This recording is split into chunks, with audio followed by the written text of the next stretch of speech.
Ji ma'am. International forum for promoting homoeopathy द्वारा आयोजित इस दैनिक हिंदी वेबिनार श्रृंखला में मैं डॉक्टर नेहा कक्कड़ यहाँ पर उपस्थित सभी डॉक्टर्स का हार्दिक स्वागत करती हूँ। और जैसा कि आप सब जानते हैं कि आईएफपीएच निरंतर दैनिक वेबिनार करता है। हमारा एक सेशन 7:30 टू 8:30 हिंदी में होता है, 8:30 टू 9:30 इंग्लिश सेशन और 9:30 टू 10:30 हमारा लोकल लैंग्वेज मलयालम सेशन होता है। तो आज का जो हमारा सेशन है वो सेशन हम स्टार्ट करने से पहले अपनी डेली रूटीन प्रेयर करेंगे। तो आईएफपीएच का आज का हमारा 643वां हिंदी सेशन है और आज के जो हमारे गेस्ट स्पीकर हैं डॉक्टर निशांत गुप्ता। बहुत-बहुत स्वागत है डॉक्टर निशांत का आईएफपीएच फोरम में। और डॉक्टर निशांत का एक मैं इंट्रो देना चाहूंगी। पिछले 8 साल से होम्योपैथी प्रैक्टिस कर रहे हैं और इन्होंने BHMS Raipur homeopathic medical college से किया है। काफी एक्सपर्टीज रखते हैं अलग-अलग पैथोलॉजिकल कंडीशंस को ट्रीट करने में, जैसे कि डर्मेटोलॉजी में, हेयर प्रॉब्लम, साइकेट्रिक केसेस और सेक्सुअल डिसऑर्डर्स में। इनका अपना एक काफी फेमस यूट्यूब चैनल भी है, रेंज ऑफ सिमिलिमम के नाम से, जिसमें ये जो है मेडिसिन के ऊपर यंग होम्योपैथ्स को गाइडेंस देते हैं। और इनकी काफी 2 फेमस बुक्स हैं, acute and emergency management through homoeopathic therapeutics और therapeutics book of unsung remedies. तो आज भी जो डॉक्टर निशांत का टॉपिक है कि अलग-अलग पैथोलॉजिकल कंडीशंस में अलग-अलग जो डिजीज है उसमें क्या थेरेप्यूटिक्स हम यूज कर सकते हैं, उसके ऊपर डॉक्टर निशांत अपना सेशन देंगे। तो doctor Nishant, you can start your session. जी जी ma'am, thank you so much. Ma'am मैं शेयर अपनी स्लाइड्स कर सकता हूँ? बिल्कुल, बिल्कुल। सिंगल शेयरिंग में आप कर सकते हैं। आप मेरे से परमिशन माँग रहे थे, लेकिन आपके पास सिंगल शेयरिंग का परमिशन होगा। आप प्लीज़ शेयर करिए, आपकी स्लाइड शेयर हो जाएगी आई गेस। Single sharing? हाँ जी। आप करके देखिए पहले, नहीं होगा तो फिर हम देखते हैं। मैम नहीं हो रहा है ma'am, host isn't allowing sharing this meeting. Okay, wait है। आप देखिए। जी मैम, अभी हो रहा ओके, ठीक है। है। So hello everyone. सो जैसा नेहा मैम ने इंट्रोड्यूस किया, मैं डॉक्टर निशांत गुप्ता हूँ। मेरी प्रैक्टिस है दुर्ग छत्तीसगढ़ में। एंड यू नो बहुत सारी चीज़ें, मुझे जब मैं स्टूडेंट था, मुझे बहुत अपने जो मेरे अनुभवी टीचर्स थे उनसे मेरे को सीखने मिली। तो मैं आप लोगों के समक्ष इसी कारण आया हूँ कि जो मुझे ज़्यादा तो आता नहीं है, होम्योपैथी तो ऐसा साइंस है कि अभी भी हम लोग इतना पढ़े तो ऐसा लगता है 5% ही होम्योपैथी जानते हैं, ज़्यादा जानते नहीं है। लेकिन आपके समक्ष आया हूँ, मेरे को मौका दिया है आप लोगों ने आपके समक्ष बोलने के लिए, इसके लिए सबसे पहले बहुत बहुत थैंक यू। और जितना भी आज ज्ञान होगा मेरे पास, मैं आपके समक्ष दिल खोल के उसको रखना चाहूंगा, आसान से आसान भाषा में। मेरा यही इस वेबिनार से मुझे जितना इजी लैंग्वेज में आपको अपनी बातें में शेयर कर पाऊँ, जितना भी मेरे को आता है उतना बहुत अच्छा रहेगा। तो I welcome you all to today's webinar.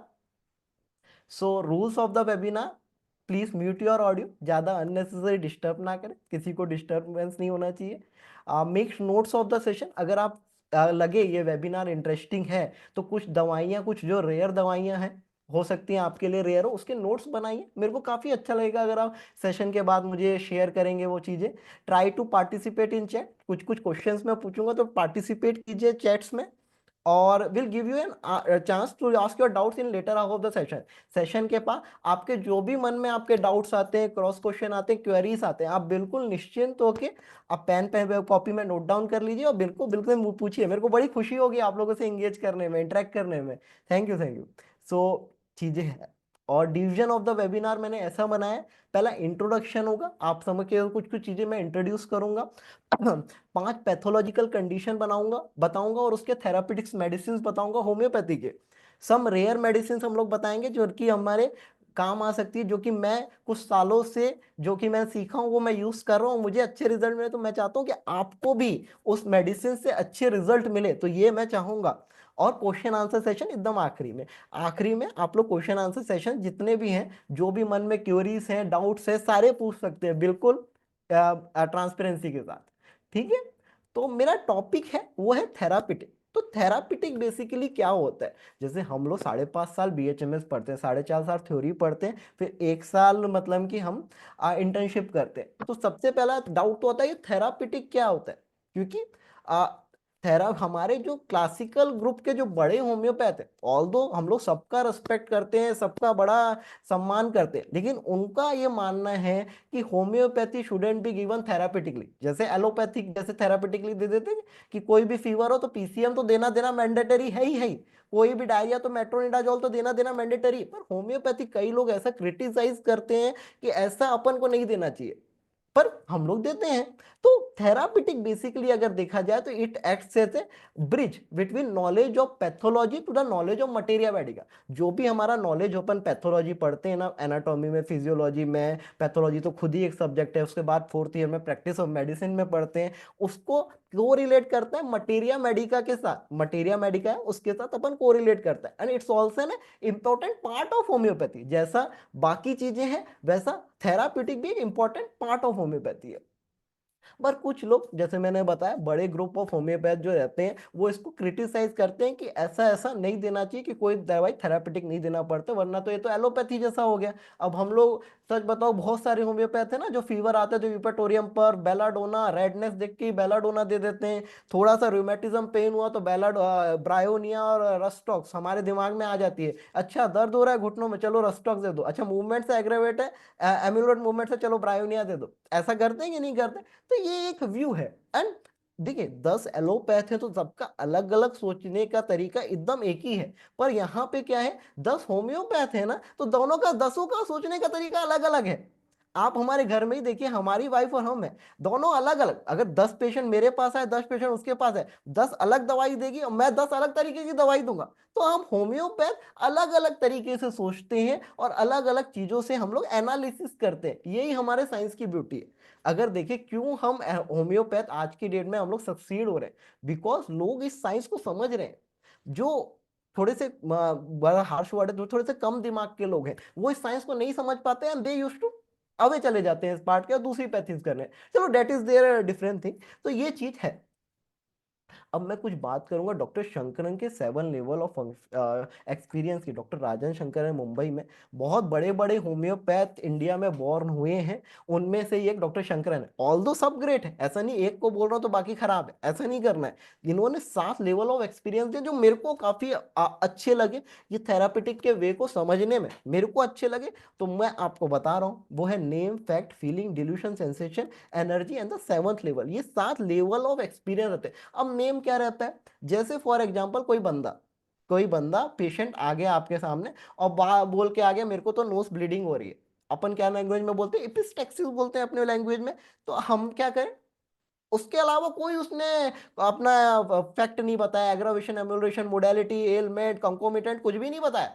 तो व्हाट वी विल डू, आप उसकी फीलिंग देखो, कुछ नहीं, बस नाक से खून बह रहा है, कैसे भी करके हमको इसको रोकना है। औरम ट्रिफाइलम एक बहुत ही अच्छी ब्रह्मास्त्र दवाई है, इसके लिए अपन सब जानते हैं। बट ये एक लेवल है, इसके आगे उसने पेशेंट ने फीलिंग नहीं दी, कुछ आगे नहीं बताया, इस वजह से हमको उसी लेवल पर प्रिस्क्राइब करना है। जो सिम्टम पेशेंट दे दे, आपको उसकी मेरिट के अकॉर्डिंग, पेशेंट की मेरिट के अकॉर्डिंग आपको प्रिस्क्राइब करना है। यही होम्योपैथी की ब्यूटी है और यही होम्योपैथी को एलोपैथी से डिफरेंट बनाता है। फैक्ट। अब वो फलाना पेशेंट आ गया कि मेरी नाक से बह रही और ऐसा लग रहा है कि मतलब ये जो बहा है, जैसे मैं धूप में बाहर निकला ना, तो वैसे ही एग्रावेट फ्रॉम सन, एपिस्टेक्सिस। एक हमको क्या मिल गया, फैक्ट बन मिल गया, एलिमेंट मिल गया ना, फैक्ट मिल गया। अब इसमें वो एग्रावेशन भी बता सकता है, एम्यूलरेशन भी बता सकता है, अपनी थर्मल थ्रस्ट भी बता सकता है, फलाना कोई बहुत सारी चीजें बता सकता है। तो आप उसको एलन की नोट से, अपने मटेरिया मेडिका के नॉलेज से या फिर अपने रिपोर्टोरी के नॉलेज से आप वो रेमेडीज को डिफरेंशिएट करके उसका कॉन्स्टिट्यूशन उस समय के हिसाब से आप दे सकते हैं। That is a fact. Third level is feeling. अब उस नाक बह रही वाले पेशेंट को, जिसका खून निकल रहा है, जिस पेशेंट को मतलब फील वो है कि उसका एलिमेंट हमको पता चला, वो फीलिंग भी बता रहा है कि मुझे ऐसा लग रहा है ना, नाक बहते बहते ऐसा लग, मेरे को भयभीत सारा हो रहा है कि मेरी डेथ ना हो जाए। ऐसी उसकी फीलिंग है, इतना फियर है, उसका फीलिंग है। तो ये उसकी फीलिंग हो गई। उसमें अपन माइंड के जो हमारे रिपर्टरी के रूब्रिक है, वो फीलिंग अपन वो वाले रूब्रिक में आते हैं, और हमारी रेमेडी जो बहुत ज्यादा और कॉन्साइज होगी और इजीली हम उस रेमेडी को सेलेक्ट कर सकते हैं। अब डिल्यूशन क्या हो गया, अब डिल्यूशन अब डिल्यूशन समझने के लिए दो टर्म और समझने पड़ते हैं। पहला इल्यूशन, दूसरा है हेलुसिनेशन और तीसरा है डिल्यूशन। ये तीनों में बहुत ज्यादा बड़ा बड़ा कंफ्यूजन होता है। इन तीनों को मैं कोशिश करता हूं आपके समझ इजीली समझाने का। इल्यूशन क्या हो गया? फॉर एग्जाम्पल, आप रास्ते से जा रहे हैं, रास्ते से जा रहे हैं और आपके सामने एक रस्सी, अरे बाबा साहब, रस्सी को देखे, अरे बाबा साहब, बट नहीं नहीं नहीं, रस्सी है, रस्सी है, रस्सी। That is illusion. False perception for a bit of time, थोड़ा सा जो गलत परसेप्शन हुआ, गलत हमको बोलते हैं भ्रम हुआ, लेकिन ना नहीं, अरे नहीं, रस्सी रस्सी है, सांप नहीं है, कई बार ऐसा लगता है, दैट इज इल्यूशन। हेलुसिनेशन क्या हो गया? आपने बहुत ज्यादा अल्कोहल पी ली, बहुत ज्यादा गांजा पी लिया या समथिंग लाइक, फिर उसके बाद आपको उस दवाई के कारण या फिर कोई एक्सटर्नल फैक्टर के कारण आपको चीजें समझ नहीं आ रही, दैट इज हेलुसिनेशन। ये दो टर्म हो। और तीसरा टर्म हो गया delusion, false perception for a longer period of time. नहीं नहीं, यही है। अब इतना उसको हो गया कि ऐसा लगता है कि मतलब कि मेरी डेथ ही हो जाएगी, डिल्यूशन, डाई ही विल। अभी उसका अभी नाक बहने से, थोड़ा बहुत खून आने से कौन मर जाता है? तो ये उसका भ्रम भी तो हो सकता है, डेट इज डिल्यूशन। ऐसे अपन लेवल को फिल्टर आउट करके उसके लेवल तक पहुंचते हैं। अब पांचवा लेवल है, that is sensation. Sensation level पे रिपर्टोरी खत्म होती है। सेंसेशन लेवल में रिपर्टरी का कोई काम नहीं। ये चार लेवल पे रिपर्टरी अपन यूज कर सकते हैं, उसके बाद के लेवल पे अपन रिपर्टरी यूज नहीं कर सकते। सेंसेशन में आप क्या सोचते हैं उसके बारे में, आप उसका एक्सपीरियंस क्या है, नाक बहरी हुई पेशेंट को, जिसको डर का डर है, जिसको ऐसा लग रहा है डर है, उसका सेंसेशन क्या है, उसका कुछ ऐसे वर्डिंग्स जो डिल्यूशन से बाहर है, डेट इज सेंसेशन। फिर एनर्जी, एनर्जी में ही आता है, प्लांट किंगडम का है, एनिमल किंगडम का, मिनरल किंगडम का है। मिनरल किंगडम है तो स्ट्रक्चर के बारे में सोचेगा, प्लांट है तो सेंसिटिव रहेगा, एनिमल है तो सर्वाइवल के बारे में सोचेगा। तो ये चीजें हमारी डिटरमाइन करती है। सातवां level is a monk level. तो ये एक 7 लेवल ऑफ एक्सपीरियंस है जो थेरापेटिक कलम की सीखने का या समझने का इजी तरीका है। तो मैंने इससे ही आपकी थ्योरी की क्लास स्टार्ट करी। तो एम ऑफ दिस वेबिनार कोई बहुत बड़ा एम नहीं है कि यू गाइस मोर कॉन्फिडेंट, अगर हर कोई, अगर आप किस केस में, किसी भी केस में आप अगर कॉन्स्टिट्यूशनल रेमेडी के टच में नहीं आ पा रहे तो कोई बात नहीं, थेरापेटिक देके एटलीस्ट बच तो जाओगे। एटलीस्ट 10 दिन की, 3 दिन की दवा दी थेरापेटिक के बेसिस में, 3 दिन बाद आप उसका दिमाग लगा के कॉन्स्टिट्यूशन तो बलम के पकड़ लोगे, या तो अपने किसी सीनियर से डिस्कस करके कोई कुछ है। तो ये जो है तो थोड़े से यंग होम्योपैथ है, उनके लिए कई बार ये काम आता है। Thank you. चलो, तो आज का मेन टॉपिक पे आते हैं। थोड़ा सा इंट्रोडक्शन के बाद इपिलेप्सी। इपिलेप्सी, ये सारी बेसिक चीजें अपन जानते हैं। मैं शेयर करना चाहूंगा, 2-3 साल पहले मैं पढ़ा रहा था, because you know I ROS की तरफ से जो रेंज ऑफ सिमिलिमम का यूट्यूब चैनल था, वेब उसके कई वेबिनार्स होते थे, बहुत बड़े बड़े कई वेबिनार्स होते थे। तो one of the topic was epilepsy. तो मैं पढ़ा रहा था, शायद 2000 19 या 20 में मैं पढ़ा रहा था, शायद 19 में ही पढ़ा रहा था। तो एक उन्होंने बोला कि एपिलेप्सी तो ठीक होता ही नहीं है होम्योपैथी से। तो मैं बोला हाँ, तो बोले सबको पेशेंट को लिविपिल चलती है। मैं बोला है, लिविपिल चलती है। तो अक्सर ना, पता है होम्योपैथ का, पता है क्रिटिसिज्म ना, अक्सर वो होम्योपैथी थी, तो अक्सर जो होम्योपैथ का जो क्रिटिसिज्म होता है वो अक्सर होम्योपैथी कर देते हैं। अरे ये फलानी चीज तो ठीक होती नहीं। आपने लिविपिल जिसकी पेशेंट की 50 mg 20 mg चल रही थी, आपने उसको थोड़े पीरियड ऑफ टाइम कम करा दी या उसका ड्यूरेशन कम कर, ये भी तो एक अचीवमेंट है ना। आप ये क्यों देखते हैं, एलोपैथी वाले कितने चीजें जड़ से क्योर कर देते हैं। तो we have manage the case very well, that is also one of our achievement. और बाय ग्रेस ऑफ गॉड कुछ कुछ केसेस ठीक भी हो जाते हैं। तो कई बार क्या है कि अपने को क्रिटिसिज्म एक दूसरे का होम्योपैथ का ना करके सबको साथ में लेके अगर चलें कि भैया फलाना निशांत गुप्ता ने ये केस किया, that is very good and this is possible, तो एक दूसरे को अगर मोटिवेट करें ज्यादा बेटर रहेगा, ना कि एक दूसरे की टांग खिंचाई कीजिए। पर ये चीजें होम्योपैथी में होती है। So never, we'll start with the topic. epilepsy CNS का डिसऑर्डर, सेंट्रल नर्वस सिस्टम का disorder, in which brain activity become abnormal, causing seizure of period और unusual behavior, sensation and sometimes loss of awareness। ठीक है, कई बार seizures आना एक one of the mail, मतलब मेरा कह बोला जाए तो सिम्टम है इपिलेप्सी का। Anyone can develop epilepsy, male female दोनों में हो सकता है, इथनिक बैकग्राउंड सारे बैकग्राउंड्स में हो सकता है। सीजर जो है वाइडली सिम्टम्स के साथ आते हैं, बहुत सारे अलग अलग सिम्टम्स के साथ आ सकते हैं। Some people with epilepsy simply stare blankly for few seconds during the seizure, while others repeatedly twitch their arms or legs. Having single seizure doesn't mean you have epilepsy। एक सीजर आ जाए, एक झटका आ जाए, तो इसका ये मतलब नहीं है कि आपको एपिलेप्सी हो गया है। At least 2 unprovoked seizure are generally required for an epilepsy diagnosis। Symptoms अपने को सब पता है, टेम्परेरी कंफ्यूजन रहेगा, ए स्टेरिंग स्पेल रहेगा, uncontrollable jerky movements of arms and leg रहेगा, लॉस ऑफ कॉन्शियसनेस और awareness, psychic symptoms such as fear, anxiety और डीजावू। डीजावू क्या होता है? पास्ट के कुछ जब एक्सपीरियंस रहते हैं ना, जब अपने को बार बार बार बार वो रिकॉल होते हैं, तो उसको डीजावू बोलते हैं। ठीक है। Focal scissor, seizure appear to result from abnormal activity in just one area of your brain. They are called focal seizure or partial seizure. These seizure fall into two categories: focal seizure without loss of consciousness and focal seizure with impaired awareness. तो ये दो type के focal seizure होते हैं। One simple partial seizure, this seizure don't cause a loss of consciousness. They may alter emotion or change the way things look, smell, feel, taste or sound. And focal seizure with impaired awareness, once called complex partial seizure, this seizure involve a change or loss of consciousness or awareness. तो एक में awareness होती है, एक में awareness नहीं होती। ठीक है। Generalized seizure, seizure that appear to involve all the areas of brain are called generalized seizure. There are 6 type of generalized seizures exist. Absence seizure, which doesn't have any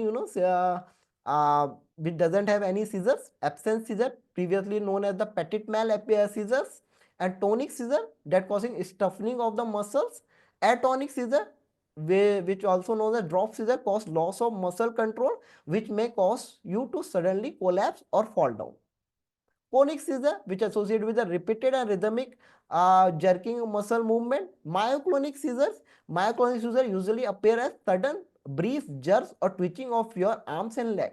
Tonic clonic seizure, previously known as the grand mal seizure, are the most dramatic type of ulcers and cause abrupt loss of consciousness with stiffening and shaking and sometimes loss of bladder control or biting of tongue. तो ये सब type के seizures रहते हैं। Causes अगर आप देखा जाए, हेड में ट्रॉमा हो सकता है, ब्रेन कंडीशंस हो सकती है, जैसे कि ट्यूमर्स हो सकते हैं एंड स्ट्रोक्स आ सकते हैं, इन्फेक्शन डिजीजेस हो सकते हैं, जैसे मेनिंजाइटिस हो सकता है, एड्स हो सकता है, वायरल इंसेफेलाइटिस हो जाता है, प्रीनेटल इंजरी बर्थ में इंजरी हो जाए, बिफोर इंजरी हो जाए, है ना, उसमें भी हो सकते हैं। डेवलपमेंट डिसऑर्डर जैसे ऑटिज्म, न्यूरोफाइब्रोमेटोसिस, ये सारी चीजें भी इसका कॉज हो सकती है। तो ट्रीटमेंट, कुछ होम्योपैथिक दवाइयां आपको बताऊंगा जिनके समक्ष आप लोग मेरे सामने बैठे हैं, कि कुछ ऐसी दवाइयां जिनसे ये इपिलेप्सी कंडीशन अपन इजीली टैकल डाउन कर सकते हैं या टैकल डाउन करने की कोशिश कर सकते हैं। ऑल दो देखो, बात ये है कहने का, ये इतना वेबिनार का मतलब, ऑल दो अगर आप कॉन्स्टिट्यूशन तक पहुंच पाए टोटलिटी बना के तो बहुत ही बढ़िया है, पर ना पहुंच पाए तो कुछ दवाइयां हैं हमारे होम्योपैथी में जो थेरापिटिकली भी अप टू सम एक्सटेंट, मैं ये नहीं बोलूंगा हर केस में, up to some extent epilepsy को कंट्रोल कर सकती थी। हमारे पास अनफॉर्चुनेट लिविपिल जैसी दवा नहीं है, पर अप टू सम एक्सटेंट हम अपनी क्षमता के अकॉर्डिंग बेस्ट दे सकते हैं। That is why our achievement. Homeopath अपनी क्षमता के अकॉर्डिंग बेस्ट दे दे किसी केस में, ये भी हमारी एक अचीवमेंट। तो ट्रीटमेंट स्टार्ट करते हैं। कुछ ऐसी दवाइयां आपके समक्ष रखूंगा जो मुझे लगता है कि आपको यूज में आ सकती है। फर्स्ट इन माइगेल लेसिडोरा, स्पाइडर से बनती है ये सारी remedy. Is a black Cuban spider, has a great role in treating seizures. There is constant motion of all the body with uncontrollable movements of arms and legs. There is spasm, twitching and jerks on the right side. The convulsion are violent with spasm in the lower limbs. तो ये सारे PQRS है. Convulsion spasm causing twitching jerks in the right hand side. Miguel Lesidora is the major remedy. Conversion spasm lower limb walk cannot, ऐसा conversion आता है कि walk नहीं कर सकते, माइगेल लेसिडोरा है। along with ये दोनों remedies, cistus and hydrochloric acid, male genetic erection violent conversion during, mygale lasiodora is the major remedy. Potency 200 C 1 m, ज्यादा रिपीट मत कीजिए। 1 m दे रहे हैं तो 2 या 3 दिन में दीजिए, 200 दीजिए, ओडी फॉर 7 days, है ना, डेट्स इट। ज्यादा रिपीट नहीं करते। जो मतलब इस टाइप के नोट्स से बनी है, एनिमल किंगडम से जो बनी रेमेडीज है, मेरा एक्सपीरियंस है, ज्यादा रिपीट करने की जरूरत नहीं, वरना कई बार बर्निंग मिक्सचुरेशन और इसके जो बड़े बड़े लक्षण है वो आते हैं। तो ज्यादा रिपीटेड फॉर्म में ना चलाएं, और रेकबैक या सोबे की अच्छी कंपनी की आप दवाइयां दे सकते हैं। सेकेंड रेमेडी जीजिया ओरिया, प्लांट किंगडम की रेमेडी है, is from the Umbelliferae family. It has a major peculiarity of pain in the epigastric region during convulsion. There is an incidence of ovarian complaint during convulsion. Convulsion epigastric begin with pain along with glonine, Gigia aurea is the major remedy. Conversion spasm ovarian complaints है, along with that इन सारी remedies के साथ हमारी जीजिया ओरिया भी है, you can think of that, ये सारी remedies भी आप कंसिडर कर सकते हैं। बट जीजिया ओरिया एक ऐसी रेमेडी जो कई बार अपन फॉरगेट करते हैं, पर ये रेमेडीज भी वर्कआउट कर सकती है, सीएनएस पे अच्छा स्पीयर ऑफ एक्शन है, यही सारी रेमेडीज बता रहा हूँ जो कि मैंने देखी हुई है, ये केसेस में अपन दे सकते हैं। कन्वर्शन प्यूपियल लेवर before pain ceases, zizia aurea is the major remedy. Knerr का repertory, Knerr repertory one of the most underrated repertory है मेरे ख्याल से। कई बार जब कहीं पे भी लक्षण नहीं मिलता, सिम्टम नहीं मिलता, तो नेर की रिपर्टरी खोल के बैठ जाओ भाई, शायद वहां पे मिल जाए। ठीक है, पोटेंसी 200 सी 1 एम, अगेन मैं बोलूंगा कि अच्छी कंपनी की मेडिसिन है। 1 एम को ओडी फॉर 3 डेज, 200 को आप बीडी चला सकते हैं, प्लांट किंगडम की रेमेडी आप बीडी चला सकते हैं, मेरे ख्याल से कोई गलत नहीं। अच्छा, पोटेंसी के मामले में भी ना हर डॉक्टर का अलग अलग एक्सपीरियंस है, अगर आप निशांत गुप्ता से पूछे वो अलग बोलेगा, आप किसी और डॉक्टर से पूछेंगे अरे बाबा 200 का तो एक ही डोज देना, तो उसके बाद रिपीट ही मत करो। तो सब डॉक्टर का अलग अलग एक्सपीरियंस है, तो ये ऐसा नहीं है कि मैंने बोल दिया तो वही आपको करना है, आप अपना ब्रेन यूज कीजिए, जो भी आपको उचित लगता है वो कीजिए। ऐसा नहीं है कि मैंने बोल दिया तो वही कीजिए, ठीक है। Aranea diadema another spider kingdom की रेमेडी है। तो स्पाइडर्स का बहुत ही अच्छा स्पीयर ऑफ एक्शन है सीएनएस में, इसमें पर क्रॉस स्पाइडर है, there is tendency to have convulsion while eating, dysmenorrhoea during conversion is another major पिक्यूआरएस। Conversion spasm, eating while along with belladonna, arrhenia diadema is the major remedy. Menses during pain, colic, dysmenorrhea with convulsion, commence in stomach, arrhenia diadema is the remedy. Potency 200 C 1 है। Again जैसे मैंने माइगेल लेसिडोरा के साथ कहा था, इसके साथ भी वही सजेस्ट करूंगा कि आप थोड़ा सा रिपीटेड कम कराएं। 200 को 7 दिन तक रिपीट कर सकते हैं, 1 एम को यू कैन कंटिन्यू फॉर 2 और 3 डेज, ओडी ज्यादा डोज नहीं देना चाहिए। जिंकम मेट अनदर रेमेडी जो हर किसी के मन में आता है, जैसे ही ट्विचिंग ऑफ हैंड्स देखते हैं जिंकम मेट सबके मन में आ जाता है। One of the major therapeutic remedy for conversion, the patient keep the eye rolling during the conversion aggravate at night and after diarrhoea, jerks at the night, zincum met one of the most common remedy. Phatak ने दिया है symptom, फाटक repertory भी आप जरूर use करें। फाटक repertory में अगर कोई सिंगल या 2-3 मेडिसिन वाला रूब्रिक है, 10 में से 9 बार वो वर्क कर जाता है, 10 में से 9 बार, शायद मैं कम बोल रहा हूँ, 10 में से 10 बार भी कर जाता है। तो अनदर जो हिडन ट्रेजर्स है ना होम्योपैथी के, होम्योपैथी एक ऐसा चीज है जो आपकी हिडन बहुत सारे ट्रेजर्स रहते हैं, तो हिडन ट्रेजर्स को जो बंदा कलेक्ट कर लेगा ना वो सक्सेसफुल होम्योपैथ बन जाएगा। हम लोग तो बन नहीं पाए, आप शायद बन सकते। तो convulsion diarrhoea after along with McFors, zincum met is one of the major remedy. Eye rolling conversion in, eye जो होता है रोल अप हो जाती है, कन्वर्शन ही समझ रहे, झटके जब आते हैं, कन्वर्शन जब आते हैं, आई ऐसे रोल ऑन हो जाती है। Zincum met is one of the major remedy, Knerr का सिम्टम है। Potency 200 C 1 M. तो दो और रेमेडी हैं जो छाट के लाया हूं मैं, जैसे अर्टिमीसिया वल्गैरिस एंड एबिस्थीनम, एबिस्थियम सॉरी, ये दो रेमेडी भी आप देख सकते हैं। मेरा आज का आप लोगों को अभी तो समय, पूरी दवाई बताऊंगा तो कम पड़ जाए शायद, तो इसका आपका होमवर्क रहेगा कि इन दवाइयों को बोरिक या दो और भी जो दवाई बुक्स हैं क्लार्क से, बोरिक से पढ़िए आप लोग, और जितना पढ़ेंगे उतना सीखेंगे। हो सकता है और ये दो दवाई पढ़ने जाए आपको 3 और मिल जाए, होम्योपैथ तो यही है। होम्योपैथी कभी खत्म नहीं होने वाली, ठीक है। अर्थराइटिस दूसरा पैथोलॉजिकल कंडीशन आपके लिए लाया हूं, 5 में से ये दूसरा है। तो अर्थराइटिस, ऑस्टियोआर्थराइटिस, रूमेटिक अर्थराइटिस, ये दो तरीके के होते हैं। arthritis inflammation of the joint, it can affect one joint or multiple joint. There are more than 100 different type of arthritis with different causes and treatment method. Two of the most common types are osteoarthritis and rheumatic arthritis। RA factor test कराते हैं ना इसके लिए। Joint pain, stiffness, swelling are the most common symptom of arthritis. Your range of motion may also decrease and you may experience redness of the skin around the joint. Many people with arthritis notice their symptoms are worse in the morning. Symptoms क्या होने चाहिए arthritis? Tenderness रहेगी, warmness रहेगी, swollen joints रहेंगे, joint stiffness that is usually worse in the morning and after inactivity, fatigue, fever and loss of appetite भी रहेगा। Treatment, तो जल्दी से ट्रीटमेंट के बारे में आते हैं। अर्थराइटिस के बारे में तो आपको सबको पता है, आप सब अनुभवी डॉक्टर्स हैं। तो पहला है जो मैं मेडिसिन लाया हूँ थोड़ी सी रेयर ला रहा हूँ। कॉमन कॉमन तो आपको पता है, आपको मतलब कि बेलाडोना, ब्रायोनिया और मैं रस्टॉक्स बोलूंगा तो मेरी सुनेगा कौन। इस वजह से कुछ ऐसा लाया हूँ छाट के आपके लिए, जो मतलब कि जो दे पाऊँ आपको। पहला है ऑस्टियो आर्थराइटिक नोसोड। नोसोड है ये, इजिली मिल जाता है अगर आप 1 mg वगैरह में सर्च करेंगे। This is one of the major osteoarthritis nosode we have using nowadays. The nosode has a great affection in the large joints of the body. There is twitching and spasmodic pain-like sensation in the body. So far, the report that have indicated the osteoarthritis is the valuable in cases which have been treated constitutionally and have been benefited, but have some which have came to standstill. In all these cases, these 3 doses of nosode 30C has given 4 hour apart produce a dramatic result. तो 30C को भी जब हमने उसको 3 dosage दी किसी patient को जिसको osteoarthritis nosode था, उसको ड्रामेटिक रिजल्ट मिले, काफी अच्छे रिजल्ट मिले। पोटेंसी 30C 200, ज़्यादा रिपीट मत कीजिए। ये ऐसा नोसोड है जो मेरा एक्सपीरियंस है कि ज़्यादा रिपीट रिपीट नहीं कीजिए। 30 के आप 15-15 मिनट में 30 के 3 डोज या 200 के 3 डोज खिला दीजिए। अगर वो पेशेंट, और ऐसे पेशेंट को देना है जो बहुत समय से ठीक नहीं हो रहा है हमसे, अरे मतलब कि उसको अपन 7-8 बार फेल हो चुके हैं, उसमें थोड़ा रिलीफ मिलता है फिर आ जाता है, थोड़ा रिलीफ मिलता है फिर आ जाता है, आर ए फैक्टर पॉजिटिव है, तो ऐसे केसेस में आप ये ट्राई कर सकते हैं। ठीक है। सेकेंड रेमेडी है गुआइकम।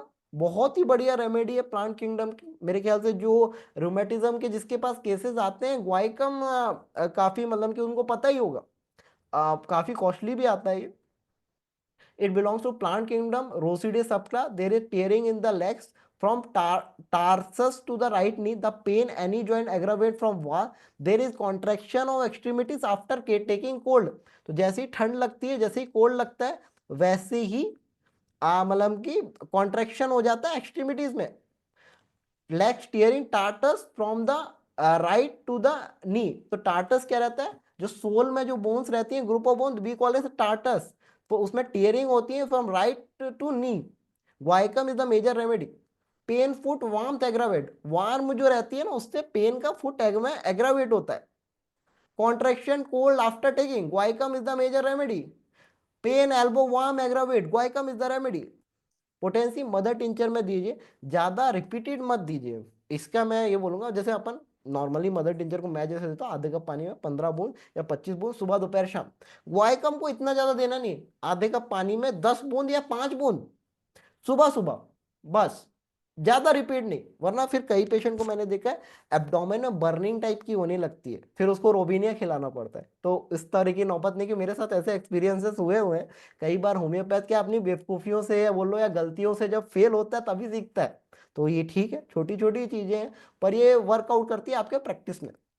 काली आयोड अनोदर आज की जनरेशन की रेमेडी है, बहुत पेशेंट को देते हैं अपन। अब पोटेशियम आयोड से बनती है। Patient use to shriek scream shout during the knee pain, ये तो PQRS है। पेशेंट चिल्लाता है, स्क्रीम करता है, शाउट करता है, अरे बाबा दर्द, इतना ज्यादा दर्द, स्पेशली बुढ़े लोग। Legs while lying down, there is severe pain in the left shoulder, there is tearing pain in the knees in the lateral side while sitting. Pain tearing knees outer lateral side while Kali iode is the remedy. Pain shoulder under left, Kali iode is the remedy.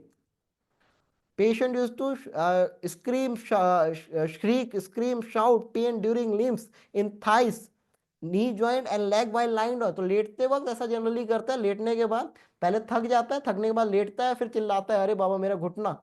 इस type के patient काली आयोड के होते हैं।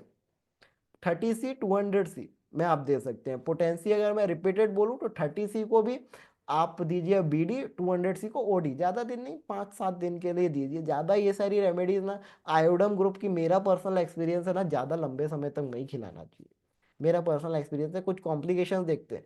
वैसे तो बाकी लोग के लैंग्वेज में बोलो तो होम्योपैथी के कुछ कॉम्प्लिकेशंस, कुछ साइड इफेक्ट्स ही नहीं है, पर जब हम लोग उसको लंबे समय तक खिलाते रहते तब पता चलता है अरे बाबू बहुत साइड इफेक्ट्स है। चौथी रेमेडी है टेक्सास बकाटा। ये सबसे शायद वन ऑफ द मेरी शायद फर्स्ट रेयर रेमेडी थी जो मेरे को अपने नॉलेज में आई, टेक्सास बकाटा। मैं अपनी मदर का ही केस इसमें कुछ रिपोर्टराइज कर रहा था, तो टेक्सास बकाटा मेरे को तब निकली थी। तो I will tell you story some other day. Is common name is European you common knee, you there is loosening sensation of the left knee joint and cutting pain in the lower limb which ameliorate at night. तो cutting pain होता है in the lower limb, ameliorate night में ameliorate हो जाता है. there is pain in the upper limb after perspiration, pain upper limb में होता है पसीना पसीना बाहर आने के बाद. The burning pain in the shoulder from stretching of arm, तो बर्निंग पेन होता है शोल्डर में, जैसे ही आर्म को स्ट्रेच करता है वैसे ही बर्निंग टाइप का पेन एक होने लगता है शोल्डर में. Taxus baccata is the major remedy. Pain cutting lower extremity night ameliorate, night में एम्यूलरेट हो जाता है, शायद यही मेरी मदर का भी लक्षण था, तो इसमें उनको दिया था and it works miraculously well. Taxus baccata is a very good sphere of action. पहले अपन जब माइंड मेथड सीख रहे थे तो कभी माइंड से भी रेमेडी निकालते थे ना, तो उसको बोरी क्लार्क में देख के या एलन में देख के अपन फाइंड आउट कर देते कि इस रेमेडी का स्पीयर ऑफ एक्शन है कि नहीं रूमेट में. तो ये भी एक कंफर्म करने की तरीका है. फॉर एग्जाम्पल से आपने कोई भी रेमेडी निकाली, माइंड मेथड से भी निकाली, पर आपने उसको रेमेडी को बोरिक में क्लार्क में एलन में देख के कंफर्म कर लिया कि इस फलानी दवाई का स्पीयर ऑफ एक्शन मतलब कि उसमें है कि नहीं. जैसे फॉर रूमेटिज्म कंप्लेंट में रूमेटिक में एक्शन है कि नहीं, तो ये भी एक बहुत अच्छा मेथड है फिल्टर करने का. तो ये मैं थोड़ा सा एक्सप्लेन कर दूं आपके लिए, थोड़ा इजी रहेगा. फॉर एग्जांपल जो लोग माइंड मेथड करते हैं, आपकी केस फंस गया दो रेमेडी में, आप ये देखो कि उस इन दो दवाई में फॉर एग्जांपल डाइजेशन है, तो डाइजेशन में स्पीयर ऑफ एक्शन किसका मिलता जुलता है, आप वो उससे भी फिल्टर आउट कर सकते हैं. तो एक तरीका है. Homeopathy is all about filtering out ना, कैसे अपन डीडी कर सकते हैं, डिफरेंशियल डायग्नोसिस कर सकते हैं दो रेमेडीज के बीच. यही होम्योपैथी का खेल है जो एलोपैथ वाले नहीं समझ पाते. Pen in the upper limb, perspiration after, Texas Bacata is the remedy. Pain, burning, smarting shoulder, stretching arm forward, Texas Bacata is the remedy. Looseness sensation of joint in the left knee, तो looseness sensation होती है joint especially in the left, Texas Bacata is the remedy. 30C 200C ज़्यादा repeat ना कीजिए. और 30 को BD for 3-4 days, 200 को OD for 2-3 days, खत्म कहानी. मिलना रहेगा रिलीफ तो राइट रेमेडी चूज करोगे तो मिल जाएगा, वरना नहीं मिलेगा. यही होम्योपैथी, ज्यादा रिपीट नहीं करना चाहिए रूमेटिज्म. कई बार एग्रावेशन भी हो जाते हैं, होम्योपैथी एग्रावेशन भी हो जाते हैं. पांचवी रेमेडी जो आपके सामने लाया हूं, that is lithium carbonicum. I don't know how many of you have used lithium carbonicum in rheumatic cases, but it acts miraculously well.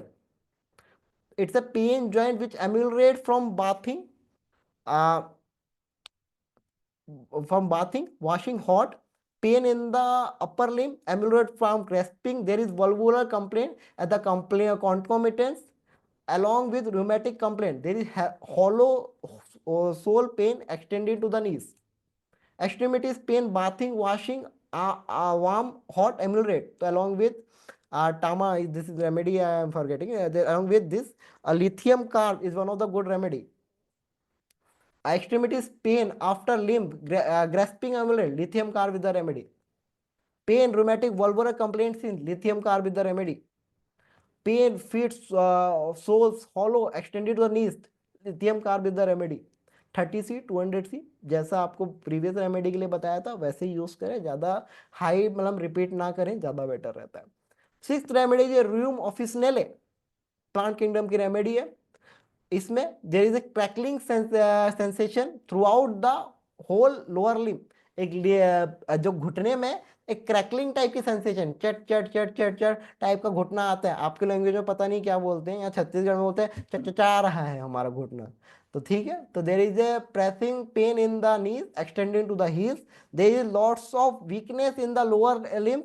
Knees feel hollow, घुटने खोखले लगते हैं वाइल स्टैंडिंग, ऐसा लगता है एकदम मेरा घुटना खोखला है. कोई भी पेशेंट आके बोल देना घुटना आके खोखला है तो रूम्स थिंक आउट कर सकते हैं आप. Crackling sensation lower limb, rheum is the remedy.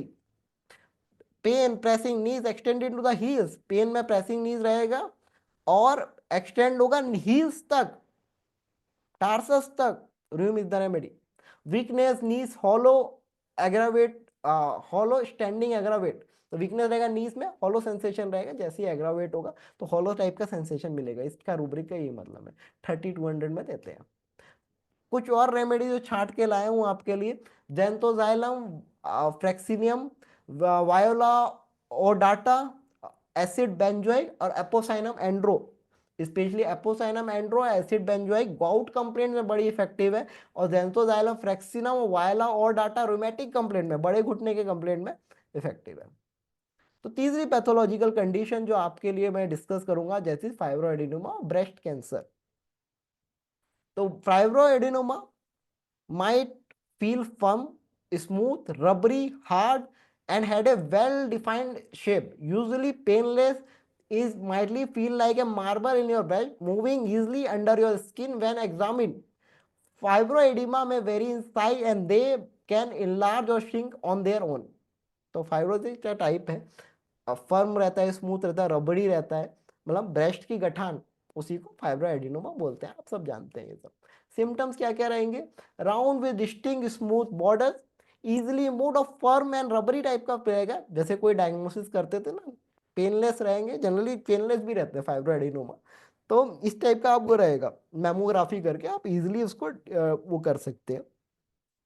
Causes क्या क्या रहते हैं, causes most of the fibroadenoma के तो अननोन रहते हैं, और मैक्सिमम तो एसिम्टोमेटिक भी रहते हैं, मतलब वो गठान है और उसमें कोई सिम्टम्स नहीं है, ना दर्द है ना कुछ है, तो ये सारी चीजें। कई बार इन्होंने डीपर जब स्टडी तो कुछ हार्मोनल कॉज की वजह से ये होता है, और आफ्टर मीनोपॉज इसके चांसेस थोड़े से बढ़ जाते हैं। टाइप्स ऑफ फाइब्रोएडिनोमा क्या हो सकते हैं, complex fibroadenoma they can contain such a overgrowth cells, hyperplasia that can grow rapidly, juvenile जो बच्चे मतलब एडोलसेंस एज में होता है from girls of 10 to 18 years, giant fibroadenoma they can grow larger than 2 inches और 5 centimetre, and phyllodes tumour that usually begin from phyllodes tumour and become cancerous, बाद में जाके कैंसरस होते हैं। ऐसी प्रोबेबिलिटी कम रहती है लेकिन कुछ कुछ केस में होता है। सिम्टम ऑफ ब्रेस्ट कैंसर क्या क्या है, pain in armpit that does not change with monthly cycle, monthly cycle के नहीं, किसी फीमेल का जब पीरियड आता है तो ब्रेस्ट में पेन होना तो स्वाभाविक है, एक मेजर सिम्टम है। पिटिंग और redness in the skin of the breast similar to the surface of orange, peau d' orange बन जाता है, अगर और मेडिकल लैंग्वेज में बोलो एनाटॉमी की बीडी चौरस तो पीयूडी ऑरेंज टाइप का ब्रेस्ट का लंब बन जाता है, रैश अराउंड और one of the nipple, discharge from nipple possibly containing blood, तो निप्पल से जो डिस्चार्ज होता है उसमें ब्लड आता है, तो ये देख ऑरेंज ऑरेंज टाइप का हो जाएगा, थोड़ा रैश टाइप का रहेगा, और जो निप्पल से उससे जो डिस्चार्ज रहेगा वो थोड़ा ब्लडी टाइप का रहेगा। तो ये तीन लक्षण से आप ब्रेस्ट कैंसर को डायग्नोस कर सकते हैं। ऑल दो मेमोग्राफी और उसके बाद के जो ऑन्कोलॉजी जो टेस्ट कराते हैं वो भी जरूर करें, कई बार ऐसा नहीं करना चाहिए, without diagnosis we can't go say ना ये तो कैंसर, तो कई बार ये चीजें रहती हैं। ए सकन और इन्वर्टेड निप्पल, निप्पल जो इन्वर्टेड हो जाता है, ए change in the size and shape of the breast, piling flaking scaling of the skin और द ऑन द ब्रेस्ट और निपल, तो जितने जल्दी ये ब्रेस्ट कैंसर अपन डायग्नोस कर लें उतना अच्छा इसका ट्रीटमेंट हो सकता है, आइदर एलोपैथी आइदर होम्योपैथी आयर आयुर्वेदा, कैंसर जैसी चीज को तीनों पैथी आपने मिला के ठीक कर दिया तो ये भी अचीवमेंट है। कभी भी ईगो में नहीं रहना कि भैया कैंसर हो गया तो मैं अकेला होम्योपैथी से ट्रीट कर लूंगा, कोई इसमें शर्म की बात नहीं है कि आप एक ऑन्कोलॉजिस्ट से ओपिनियन ले लो या एक कोई अच्छा आयुर्वेदाचार्य से ओपिनियन ले लो और अपनी दवाइयां भी दो, हमारे पास भी बहुत है। तो सबको कॉन्जॉइंटली आपको वर्क करना है और केस केस को पेशेंट को ठीक करना है, तो कॉन्जॉइंटली कई बार हम लोग खुद बोल देते हैं कि ये फलाना ऐसे, एक बार आप ओपिनियन लेके आ जाओ, तो ये रहता है सबको, सब लोग साथ में मिलके चलेंगे ना, एलोपैथ होम्योपैथ और आयुर्वेदा चाहे तो बहुत अच्छा ट्रीटमेंट देंगे, बहुत ही बढ़िया ट्रीटमेंट देंगे। पर ये है हम लोग एक दूसरे की टांग खिंचाई ना करके अगर साथ में बढ़े, अब तो एलोपैथ जो यंग जनरेशन के हैं वो काफी होम्योपैथ को लेके उनके काफी अच्छे ख्यालात हैं। पुराने के जनरेशन में थोड़ी सी बात अलग थी, वो लोग ये सोचते थे कि होम्योपैथी प्लेसिबो इफेक्ट है या होम्योपैथी में स्टीरॉयड होता है, पर जो ये नए जनरेशन के जो एमबीबीएस डॉक्टर हैं, जो आयुर्वेदाचार्य, they used to respect homoeopath very much. Treatment क्या हो सकता है, कुछ ऐसी दवाइयां बताऊंगा जो काम आ सकती है फाइब्रोएडिमा और ब्रेस्ट और ब्रेस्ट कैंसर में। पहली दवाई है सिरचिनम, ये रेमेडी पता नहीं कितनों ने सुनी होगी पर मैंने तो बहुत पहले से सुनी है। सिरचिनम, चिरहिनम बोल सकते हैं उसको, चिरहिनम एस साइलेंट है, is a remedy made from nosode of scirrhinum cancer, in the cancer of the breast, enlarged gland, cancerous diathesis, there is stony hardness, right meme, cancer hardness meme, right, you can see, syrinum is the remedy, cancer hardness mammae stony, scirrhinum is remedy, और भी बहुत बढ़िया बढ़िया remedy है, Calcarea 4, कार्बो एनिमलिस, corneum और कॉन्डुरेंडो, ये Baryta आयोडा आयोडम, ये जितनी भी 7 दवाइयां हैं सातों मैंने यूज करी, सातों में मिरेकुलस रिजल्ट है। बराटा आयोड से लेके आयोडम से लेके कैलकेरिया फोर से लेके कार्बो एनिमिलिस से लेके कोनियम से लेके कॉन्डुरेंडम और सीरीनम, ये 7 रेमेडी आप स्क्रीनशॉट ले सकते हो, लेके रख सकते हो, बहुत ही बढ़िया रेमेडी है। पोटेंसी 30 सी 200 सी, 30 को आप दीजिए उसका मतलब कि मेरे ख्याल से ओडी दे दीजिए 10 डेज के लिए, 200 को बीडी ओडी दे सकते हैं 3-4 डेज के लिए, काफी अच्छा रहेगा। सेकेंड रेमेडी है that is Asterias rubens made from the starfish. Aesthesia rubens is a remedy prepared from the starfish. There is deep action on the mammary gland. The pain is extended to the upper limb, to the inner side of the finger. There is sleeplessness from the pain. तो इतना दर्द होता है कि रात को नींद नहीं आती। Aesthesia rubens में is a remedy, a deep action in the mammary gland. Mammary gland में बहुत बड़ा एक्शन है। Pain MM extended to the upper limb, to the inner side of the finger. Aesthesia rubens is the major remedy. Cancer, meme, sleeplessness from pain. Aesthesia rubens is the remedy. Cancer, meme, lymphatic temperament, flabby with red face. Aesthesia rubens is the remedy. Potency 30 C, repeat कीजिए, बार बार repeat कीजिए। 30 को दिन में 4 बार या 3 बार, 5-7 दिन के लिए। 200 को बीडी चला दीजिए 5-6 दिन के लिए, रिपीट कर सकते हैं एस्टीशिया रूबेंस को। Carbo animal is another wonderful remedy, later stage of the cancer में यूज होता है। The appearance of gangrene in the breast after injury, तो ब्रेस्ट में हमेशा गैंग्रीन टाइप के, और इवन आफ्टर सर्जरीज भी अपन कार्बो एनिमल्स जैसी रेमेडी सोच सकते हैं। जो मेमोग्राफी कराने के बाद अगर जो सर्जन्स हैं उनका ब्रेस्ट हटाते हैं या कुछ करते हैं, after death they can also use this carbo animals. Chest है very sensitive nodule, purple in colour, तो चेस्ट हो जाएगा purple in colour. There is cutting pain in the lymphatic tissue. Cancer में इंजरी आफ्टर गैंग्रीन, तो gangrene बन गई है after injury, carbo animalis is the remedy we can think of. Carbo animalis we can think of. Nodule sensitive mammae in, carbo animalis is the remedy. Cantt की repertory का rubric है भाई, ये लिख के ले लो। नोड्यूल बन जाएंगे, बहुत ज्यादा सेंसिटिवनेस दिखेगी उसमें, दर्द नहीं होगा, सेंसिटिवनेस का ये मतलब नहीं है, पर छूने पे थोड़ा सेंसिटिव है। आप इसको देखिए, पेन कटी mammae lymphatic carbo animalis the remedy. 30 C 200 C में देते हैं। आई गेस 30 को 200 को ज़्यादा रिपीट तो मत कीजिए। 30 को ओडी चला दीजिए 10-12 दिन के लिए, 200 सी को भी ओडी चला दीजिए 5-6 दिन के लिए, यही कर सकते हैं। ऑल दो पोसोलॉजी हर डॉक्टर की अलग रहती है, मैं अपना एक जनरल व्यू बता देता हूँ, बाकी केस को देख के हो सकता है कि मैं चेंज भी कर दूँ, तो एक जनरल व्यू बता देता हूँ। Fourth is phytolacca dec, another wonderful remedy.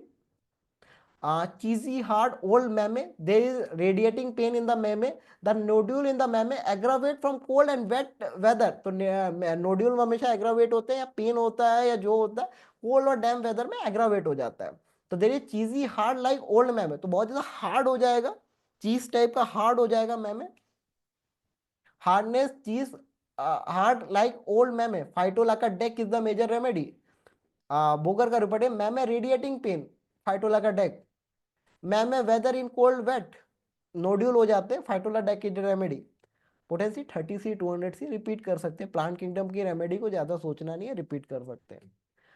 कुछ और दवाइयां जो यूज कर सकते हैं, लोबेरिया इर, ब्रोमीनियम, मर्क आयोड फ्लेबस, हाइड्रेस्टिक, सोक्लोफोलिया नोसिडा, ये 5-6 रेमेडीज जो हैं, इनके अलावा भी आप इनको स्टडी कीजिए। आप 5 रेमेडी आप स्टडी करेंगे, आप 8 रेमेडी पे खत्म करेंगे, 3 रेमेडीज और मिलेंगी आपको। जितना अपन स्टडी करते हैं, जितना अपन बुक को पलटाते हैं, बुक से पढ़िए, ज्यादा बेटर है। वेबिनार में आपने सुन लिया, आप webinar is all for inspire.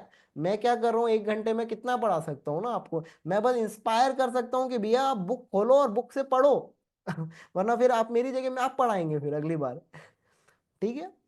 चौथा है फेरिंजाइटिस और लेरिंजाइटिस, अनोदर एक्यूट कंप्लेंट है। The most common sign of laryngitis is hoarseness. Change in your voice may vary with degree of infection or irritation, ranging from mild hoarseness or almost total loss of your voice. There is having chronic hoarseness. Your doctor may review your medical history and symptoms. तो hoarseness type की मिलेगी दोनों case में। These techniques sometimes are used to help diagnosis laryngitis. लैरिंजोस्कोपी होता है, हमको सबको होता है, बायोस्पी होता है, जिसको ज्यादा कंप्लेंट है तो कई बार बायोस्पी भी करा लेते हैं, पर लैरिंजोस्कोपी ब्रोंकोस्कोपी में जनरली जो ईएनटी वाले डॉक्टर से पता लगा लेते हैं कि क्या है क्या नहीं है। फेरेंजाइटिस सोर थ्रोट बोलते हैं आसान भाषा में, it often painful to swallow, ये सबको हुआ है सोर थ्रोट, खांसी के बाद तो जो थ्रोट हो जाती है, बहुत ज्यादा मतलब कॉमन चीज है। स्ट्रेप्टो बाय स्ट्रेप्टोकोकस बैक्टीरिया की वजह से होता है, and less commonly bacterial disease such as gonorrhoea and chlamydia can also cause throat throat. तो बाकी मेनली तो जिम्मेदार ये बदमाश बैक्टीरिया है, डेट इज स्ट्रेप्टोकोकस। तो ट्रीटमेंट ट्रीटमेंट डिस्कस करते हैं लारिंजाइटिस और फेरिंजाइटिस का। ठीक है, आर्स आयोड, आर्स आयोड एक रेमेडी है जो अपन यूज कर सकते हैं। Ars iod is a remedy of the mineral symptom, there is outcome of very thick mucus from the throat mix with blood, the throat and gullet, the passage pharynx and stomach को gullet बोलते हैं, coated with thick mucus से coated होगा। ये hours आयोड का major PQRS है। तो ग्लूटेट throat मतलब कि कोटेड रहेगा, आर्स आयोड आप देख सकते हैं। Hawking mucus with thick mix blood with seems to come from head relief pain, तो बहुत ज्यादा हॉकिंग करेगा और हॉकिंग करते हुए जो ब्लड रहेगा वो मिक्स आएगा along with sputum and that relieve the pain. 30 C 200 C में आप रिपीट कर 30 में ही जाओ, ज़्यादा बेटर है। 30 को आप बीडी चला लो या टीडीएस चला लो, मतलब या फिर 4-4 5-5 घंटे में देते रहो, या वाटर डोज में भी दे सकते हो। फेरेंजाइटिस जो एक्यूट कंप्लेंट है ना, उसमें जैसे कि आर्स आयोड की आपने थोड़ा आधे कप पानी में 2 बूंद डाली और पी गए, वैसा भी दे सकते हो। वैसी दवाइयाँ भी रिलीव करे, थोड़ा सा ल्यूक वार्म वाटर में दो बूंद डाली और पी गए, वाटर डोज में भी दे सकते हो, अच्छा इफेक्ट है इसका specially. tuberculinum another beautiful remedy, no sod है। there is very well known well known also derived from the tubercular abscess, there lot of rattling in the throat, throat में क्या रहेगा, बहुत ज्यादा rattling रहेगी। throat seems to be swell up in the right side with constant hawking in the morning, तो बहुत ज्यादा Hawking करेगा जो पेशेंट जो है, बहुत ज्यादा हॉकिंग करेंगे इन द मॉर्निंग। तो स्पेशली हम लोग क्या करते हैं, रात में ट्यूबरकुलिनम 1 mg का एक डोज टंग में दे देते हैं, तो सुबह वो जब हॉकिंग नहीं होती उसको, रात में ट्यूबरकुलिनम अच्छा वर्क करता है। rattling in the throat, tuberculinum is the remedy. Swelling sensation in the right side especially, tuberculinum is the remedy. Hawking morning waking, जैसे ही वेकअप करता है वैसे ही लॉट्स ऑफ हॉकिंग करता है, ऐसा लगता है कि बहुत ज्यादा जो स्पूटम यहाँ फंसा हुआ है उसको कैसे करके निकालूं। 200 सी 1 m में देते हैं, 1 m में एक डोज दीजिए, ज्यादा रिपीट तो करना नहीं है ट्यूबरकुलिन 1 m का। कोई भी अच्छी कंपनी का जितनी भी हायर पोटेंसी कोशिश कीजिए रैकबैक या सौबे के दीजिए। मर्क बिन आयोड, ये भी एक रेमेडी है, बहुत अच्छी रेमेडी है फ्रॉम द मिनरल किंगडम।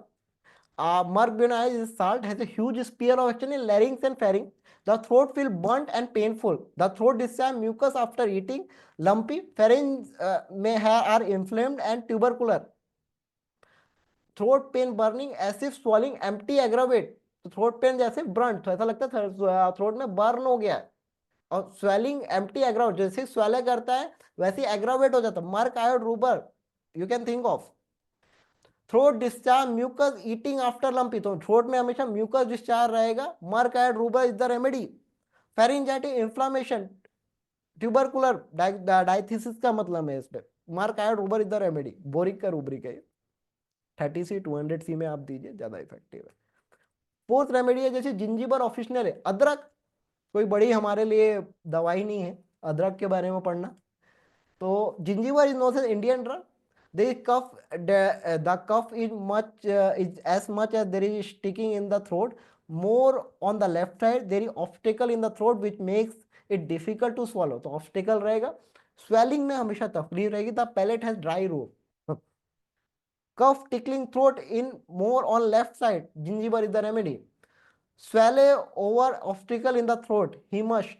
तो swallow हमेशा थ्रोट में हमेशा ऐसा फील करे कुछ ऑब्स्टिकल्स टाइप का पता हुआ, जिंजीबर हमेशा थिंक कर सकते हैं। पैलेट ड्राई रहेगा एकदम, थ्रोट का पैलेट बेलाडोना के साथ Zingiber is the remedy. Potency क्यों मदर टिंचर में चलाइए, बहुत ज्यादा इफेक्टिव है। वीतिया, वैतिया ये भी एक दवाई है जो बहुत ज्यादा अपन यूज करते हैं फेरेंजाइटिस लैरिंजाइटिस में।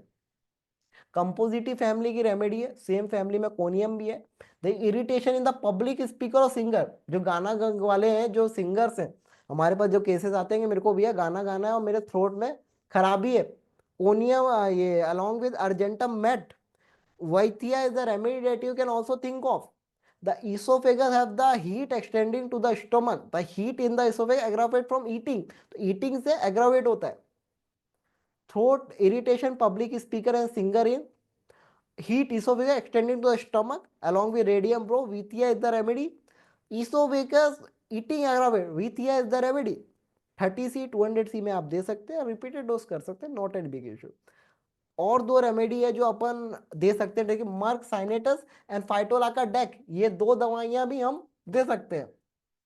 ओके, तो फिफ्थ रेमेडी है, फिफ्थ पैथोलॉजी है, फिर कुछ थेरापेटिक ज्यादा नहीं है. अब आगे 10 मिनट्स है मेरे पास, तो इजीली अपन कवर कर लेंगे. तो I hope you all are liking all this. जो मेरी कुछ दिनों की मेहनत है आप लोगों के लिए बनाई थी, I hope you all are liking this. तो बैक एंड सर्वाइकल पेन पढ़ते हैं 10 मिनट्स में, we will mind off, no it and big issue. 7:30 से 8:30 थे अपन. Pain is the most common reason for absence of work or seeking medical treatment. It can uncomfortable and debilitating. तो back pain से बहुत सारी जनता हमारी, patient हमारे परेशान रहते हैं. It can result from injury, activity of some medical condition. Back pain can affect people of any age for different reasons. As people to get older, as a chance of developing lower back pain increase due to factors such as previous occupation or degenerative disc diseases. तो बहुत सारी lower back pain can be link to bony lumbar spine, disc between the vertebrae, ligament around the spine and disc, spinal cord and nerve, lower back muscle, abdominal and pelvic internal organ, and the skin around the lumbar area. So cervical pain then can also cause the cervical spondylosis or due to the osteoarthritis. तो ये चीजें भी होती हैं. तो top causes of cervical pain के क्या क्या कॉजेज हो सकते हैं? Over use of the neck, बहुत ज्यादा अपन नेक को यूज कर रहे हैं. इंजरी कोई हो गई है, हर्निएटेड डिस्क कोई हो गई है, डिहाइड्रेटेड स्पाइनल डिस्क, किसी की जो disc between your spine can dry out and times thus rubbing off them can cause chronic cervical pain. इस बोन स्पर्स जो होते हैं, over growth of the bone that can cause press against the spinal nerve and spinal cord and can get painful. तो ये 5-6 कारण रहते हैं जिसकी वजह से अपन को सर्वाइकल स्पॉन्डिलाइसिस हो सकता है. तो ट्रीटमेंट स्टार्ट करते हैं जल्दी से. तो पहली रेमेडी है देखिए निकनेंथस. निकनेंथस हमने पहली रेमेडी है जो पढ़ी है, आयुर्वेद में इसको बोलते हैं हेप्शालिका. Is a Indian remedy well known in mention of drugs of Hindustan by S C Ghosh की एक बोल है ड्रग्स ऑफ हिंदुस्तान, उसमें ये सारी दवाइयां लिखी गई हैं. It's quite useful in management of pain of cervical and back region. Neuralgic pain from lumbar to cervical region, stiffness of the back and neck is well noted. There is burning, smarting pain, application of cold emulsion. Back pain is extended downward to the lower lip. Potency mother tincture में देना है. Second remedy is Desmodium gangeticum. Another remedy है plant kingdom की. Is remedy made from salpani from the family Fabaceae. They widely used to treat the backache and cervical complaint. ये सारी दवाइयाँ जो है drugs of Hindustan SC Ghosh की book में मिल जाएगी. पुराने बंगाल के बहुत बड़े डॉक्टर थे and he has very good knowledge in botanical and ayurvedic sciences. Cannot sit straight due to spinal pain, stiffness of the back and neck is well noticed, burning sensation in the hand and feet, sleeplessness is another component. तो इतना दर्द होगा कि sleeplessness हो जाएगी. Potency mother tincture में दीजिए, आधे कप पानी में 15 बूंद सुबह दोपहर और शाम, और दर्द चला जाएगा. थर्ड रेमेडी दीजिए एसिडम ऑक्सैलिकम. मिनरल किंगडम की रेमेडी है एसिड ग्रुप की. तो एसिड ग्रुप में डेबिलिटी तो रहेगी, मैक्सिमम एसिड ग्रुप में डेबिलिटी रहेगी. एसिड ग्रुप को आप बहुत ज्यादा कमी देखोगे कि बहुत ज्यादा रेस्टलेस रहेंगे, मैक्सिमम में डेबिलिटी रहेगी. दैट्स देयर मतलब characteristics. The remedy from the hydrogen oxalate has got some miraculous result in treating back pain. There is feeling of chill in the lower part, beginning the just spine above the sacrum. Scapula pain is pointed under and between the shoulder, extended to the loins. The major peculiarity pain is ameliorated by hard stool. जैसे ही hard stool करेंगे ना, वैसे ही वैसे pain जो है back का ameliorate होगा. Chill in the lower part across, beginning in the spine just above the sacrum. Acid oxalicum is the remedy.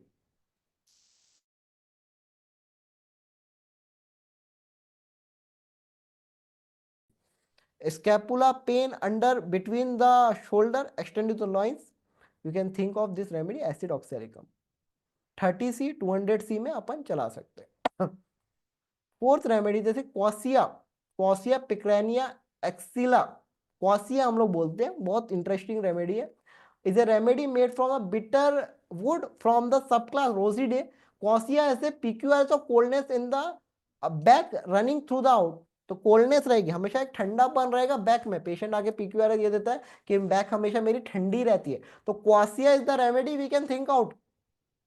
coldness running over the back, quassia is the remedy. Neck drawing pain in the cervical muscle, severe drawing pen in the cervical muscle. तो ये सारे symptom रहेंगे। 30C 200C में आप चला सकते हैं जब थोड़ी सी ठंडाहट टाइप की महसूस हो, तब क्वासिया एक ऐसी रेमेडी है जो चला सकते हैं। काली कार बहुत ही बढ़िया रेमेडी है, मतलब आंख बंद करके हम तो प्रिस्क्राइब करते हैं। काली car is a widely used remedy to treat the back pain. The back feels weak, stiff and paralytic. Ailment from injury is well marked. The back pain is aggravated by eating.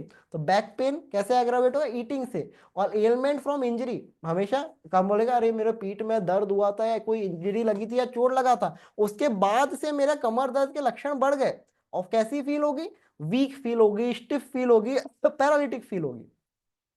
Lumbar pain injury after Kali carb with the remedy. Back pain eating aggravate, Kali carb with the remedy. देखिए एक repertory, देखिए फाटक repertory है।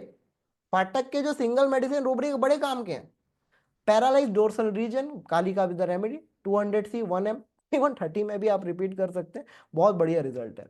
तो दो और remedy है, that is रेनुनकुलस S and बेलिस्पर। ये दो रेमेडी भी है, आप पढ़ने जाएं इनको, बैक पेन के लिए, सर्वाइकल स्पॉन्डिलाइसिस के लिए काम आ सकते हैं। तो कुछ रेयर रेमेडीज, बस 2-3 मिनट का ही बचा है, उसको कंप्लीट करते हैं जो आपके लिए लाया हूं। डेट इज एपोसाइनम एंड्रो, हील पेन में बहुत अच्छी रेमेडी है, specially to toes and sole, cramps in the sole, tingling pain in the toes. एपोसाइनम एंड्रो आप यूज कर सकते हैं हील पेन में। ओलियम जैक, chronic case of alkalosis spondylitis where there is a indicated remedy fail, we should think of good remedy for hirsutism. Asclepias tuberculosa, it is indicated remedy for rheumatism, both muscular and uh, spiritual, that present in the with stitching pain, being broken up or bending. तो ये कुछ remedies थी, मैंने आपके समझ discuss करी। आप चाहें तो हमारी बुक्स परचेज कर सकते हैं। हमने 2 बुक लिखी है, acute and emergency management homeopathic therapeutic. इसमें हमने जो 40-50 जो एक्यूट एंड इमरजेंसी कंडीशन है उसके थेरापेटिक्स लिखे हैं। And therapeutic book of unsung remedy, इसमें अगर आप मेरे से इसका मांगेंगे तो बहुत सारी अनसंग रेमेडीज हैं, उसके थेरापेटिक एक्शंस रखे हैं माइंड के सेगमेंट से। तो बहुत ही, दोनों ही बहुत ही ब्यूटीफुल बुक्स हैं। तो आई विल रिक्वेस्ट यू कि अगर आप परचेज करें, आप मेरा मोबाइल नंबर लिख सकते हैं, इसमें आप कांटेक्ट कर सकते हैं। वेबिनार आपको कैसा लगा जरूर बताएं। Thank you, have a nice day. तो मैं स्टॉप कर रहा हूं अपनी स्क्रीन शेयरिंग। एंड आपको थैंक कोई यू। क्वेश्चंस है, डाउट्स है या कुछ भी आप पूछ सकते हैं। थैंक यू डॉक्टर निशान, आपका सेशन काफी अच्छा था। काफी सारी रेयर मेडिसिन आज आपने शेयर करी हमारे साथ। ऑब्वियसली जो नोसोड्स आपने काफी सारे बताए और मदर टिंचर्स भी बताए। ऑब्वियसली जो सिलेक्शन रहता होगा वो सिमिलम बेसिस पे ही हमें करना होता है। हाँ, और जो ऑब्वियसली पोटेंसी को लेकर आपने बताया, जैसे कि हायर पोटेंसी है, सबका अपना एक्सपीरियंस होता है। Obviously higher potency mostly mental symptoms पे ज्यादा आते हैं, और लोअर पोटेंसीज जो होते हैं वो फिजिकल और जहाँ पैथोलॉजी ज्यादा आती है। तो उसमें भी ऑब्वियसली सारे, ऑब्वियसली जैसे आपने कहा कि सब डॉक्टर्स का अपना एक्सपीरियंस रहता है, लेकिन आपने काफी सारी नई और रेयर मेडिसिन शेयर करी। आई होप सबने नोट डाउन किया होगा। सो काफी अच्छा सेशन था। और किसी को कोई स्कॉर्पियन स्टिंग के लिए ये पूछ रहे हैं, कोई मेडिसिन आप बताइए स्कॉर्पियन स्टिंग, डॉक्टर निशान, स्कॉर्पियन स्टिंग के लिए। देखिए मैम, स्कॉर्पियन स्टिंग यानी बिच्छू का जहर, मैम हाँ पहले जी। तो मैं सजेस्ट करूंगा कि आप लोग हॉस्पिटल जाएं और जो एंटी वेनम है वही ले मैम। ऐसा ज्यादा एक्सपेरिमेंट नहीं करना। जैसे कई बार अपन बोलते हैं स्नेक बाइट किसी ने खा लिया तो नाजा खा लेना चाहिए। भैया नाजा वाजा के चक्कर में पड़ो, सबसे पहले एंटी वेनम लो, ज्यादा हीरो नहीं बनना चाहिए। ये बिल्कुल मेरा स्कॉर्प ओपिनियन है, तो मैं रेमेडी नहीं बताऊंगा। आई गेस इसमें हम ये कह सकते हैं, जैसे स्कॉर्पियन स्टिंग है, इंटेंसिटी ऑफ सिम्टम पे हम डिसाइड कर सकते हैं। अगर माइल्ड सिम्टम है, बहुत ज्यादा पेशेंट सिम्टम शो नहीं कर रहा है, वहां हम होम्योपैथिक मेडिसिन पे जा सकते हैं। लेकिन अगर उसको एकदम से ऐसा हो गया है कि सेप्टिक शॉक में चला गया है या पैरालिटिक कंडीशन सेट ऑन हो रही है, तो ऑब्वियसली जैसे डॉक्टर ने कहा, निशान ने कहा, एंटीवेनम जरूर लगाना चाहिए, और हर केस में ही लगना चाहिए। लेकिन अगर माइल्ड सिम्टम है, ऑब्वियसली अगर हमारे पास टाइम है थोड़ा सा, पेशेंट को देने के लिए तो हम अपनी मेडिसिन हैं, जैसे जनरल हमारी एंटी स्टिंग मेडिसिन है, हाइपेरिकम है, आपका एपिस है, वो हम स्टार्ट कर सकते हैं और till the patient reaches the hospital. हाँ हाँ, डॉक्टर विक्रम भी कुछ क्वेश्चन पूछना चाहते हैं। हाँ जी, doctor Vikram please. Doctor Nishant ji को सबसे पहले बहुत सारा धन्यवाद। हमारे पास टाइम अब बस खत्म ही है, अच्छा, जल्दी से तो क्वेश्चन जो पूछिए, फिर सेशन एंड करना न्यूरो है। न्यूरोसिस्टोसार्कोसिस के कारण जो कन्वर्जन होता है उसके लिए क्या रेमेडी है सर?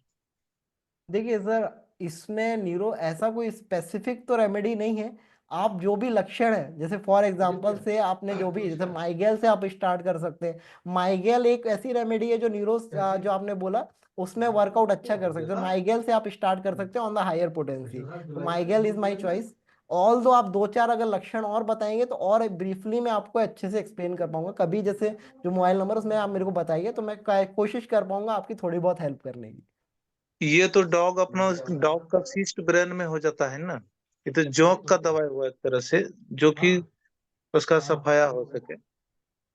डॉक्टर विक्रम, आप डॉक्टर निशांत के फोन पे कांटेक्ट करके जरूर बिल्कुल पूछ बिल्कुल। सकते हैं। अभी हमारा टाइम एक्चुअली ओवर हो गया है हिंदी सेशन का, और बहुत बहुत धन्यवाद डॉक्टर निशांत गुप्ता का आज के सेशन के लिए। ठीक और है। अब मैं इंग्लिश सेशन के लिए हैंड ओवर करती हूँ डॉक्टर धनेश को। धन्यवाद सबका।